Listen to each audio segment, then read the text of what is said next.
السلام عليكم. في هذا الفيديو غادي نتناولوا موضوع الغلايات الكهربائية. كيف ما بغى يكون النوع ديالها مشكل اللي هو كيوقع لهم، كيكون شامل عليهم كاملين. اللي اشنا هو انه كيتجمع فيهم الكالكير لداخل. المره الاولى كنشريو بهذا الوضع بحال هكذا، من بعدها كيولي لينا بحال هكذا، من بعد منها كيولي لينا في هذا اللون هذا من بعد ما كيكون هذاك الكالكير تحرق. وهذا الشيء منين جاي من استعمال ديال المياه الصنبور. شيء عادي اننا غادي نستعملوا المياه الصنبور او الروبيني، ولكن خاصنا نحتاطوا، خاصنا نبقاو نديروا الصيانه بصفه دوريه. علاش؟ حيت الا ما درناهاش بصفه دوريه كنخرجوا من الضمان. يعني هاد البيواغ اللي كنكونوا حنا شاريينه وكنقولوا راه حنا راه مازالين في مده ديال الضمان، الوقيته ملي كيوقع له بحال هكذا راه الضمان ديالو كيكون سقط، يعني كيولي اكسكلو دو غارونتي. الوقيته ملي كنرجعوا للناس اللي شرينا من عندهم كاينين دي كلوز، كاينين في المود دومبلوا اللي حاطهم لو فابريكون. كيقول لك راه هادشي الا ما راه هاد الالات بحال هكذا الا ما تنقاوش بصفه دوريه راه حنا ما مسؤولينش على راه هاد الوضع معاياش كيتحسب بسوء استعمال. هادشي باش كيتحسب وما كيبقاش خاضع للضمان. اشنو كيبقى لينا؟ اولا كنديو عند الناس المصلحين على برا. اللي بغيت نقول لكم هو فرصة انه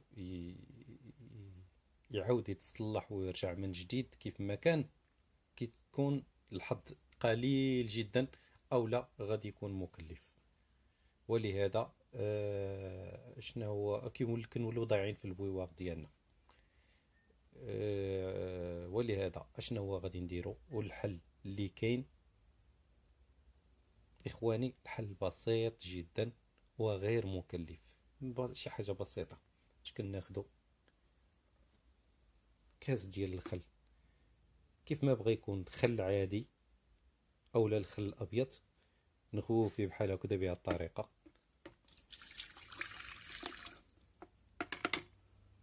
نديروه فيه في الليل حتى كنكونوا سالينا منه بحال هكذا، مثلا الجمعه بالليل ولا لا فان دو لا سيمين كنديرو بالليل وكنخليوه بايت الليله كامله حتى الغد ليه. ملي كنجيو كنلقاوه تنقى كيولي بحال هكذا. كنخويو هذاك الخل و... وكنشلوه.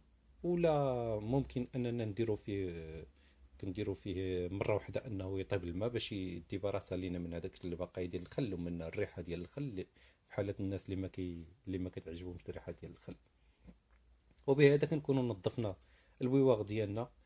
بالحق هذا التنظيف هذا خاصو يكون بصفه دوريه. من الاحسن انه في شاك فان سومين، هذا في حاله الا كان استعمال اليومي ديال البويواغ ديالكم، شاك فان سومين دير هذه العمليه بالليل والصباح شل المقراج ديالك وخدم به وان شاء الله غادي يبقى مستمر معك ويعيش معك مده طويله.